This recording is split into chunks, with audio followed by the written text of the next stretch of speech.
Evening snacks பண்ணுறதுக்கு ஒரு பவுலில் கொஞ்சம் மைதா மாவு ஆட் பண்ணிக்கிறேன்.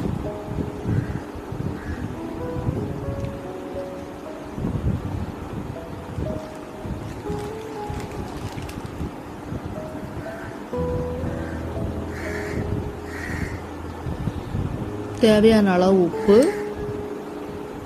1 ஸ்பூன் சுகர், 1/4 டீஸ்பூன் ஆப்ப சோடா, கொஞ்சம் தண்ணி ஊற்றி தோசை மாவு பதத்துக்கு மிக்ஸ் பண்ணிடலாம்.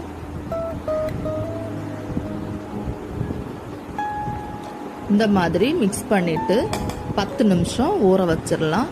அதுக்குள்ள நம்ம ஸ்டஃபிங் ரெடி பண்ணிடலாம். அரை மூடி தேங்காவை துருவி மிக்சி ஜாரில் போட்டு இந்த மாதிரி அரைச்சி எடுத்துருக்கேன்.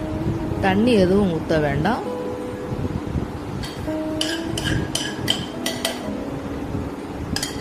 அரை டம்ளர் கடலைப்பருப்பு 3 விசில் விட்டு வேக வச்சிருந்தேன், அதை ஆட் பண்ணியிருக்கேன்.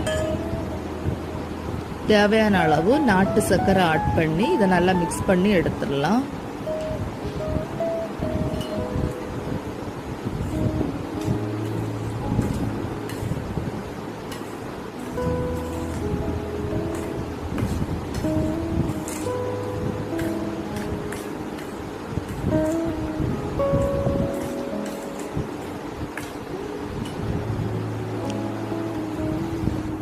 தோசைக்கல் சூடானதுக்கு அப்புறம் ஏற்கனவே கலந்து வச்சிருக்கிற மாவை ஊற்றி தோசை மாதிரி பரத்தி எடுத்துருங்க.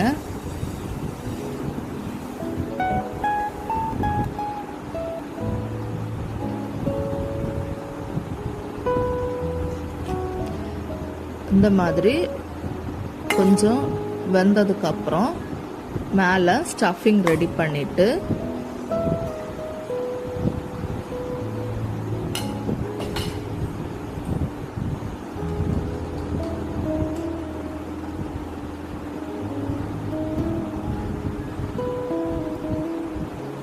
தோசையை இந்த மாதிரி திருப்பிக்கிங்க.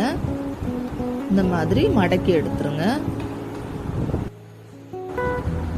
ரொம்ப சுவையாக இருக்கும். ட்ரை பண்ணி பார்த்துட்டு கமெண்ட்ல சொல்லுங்கள்.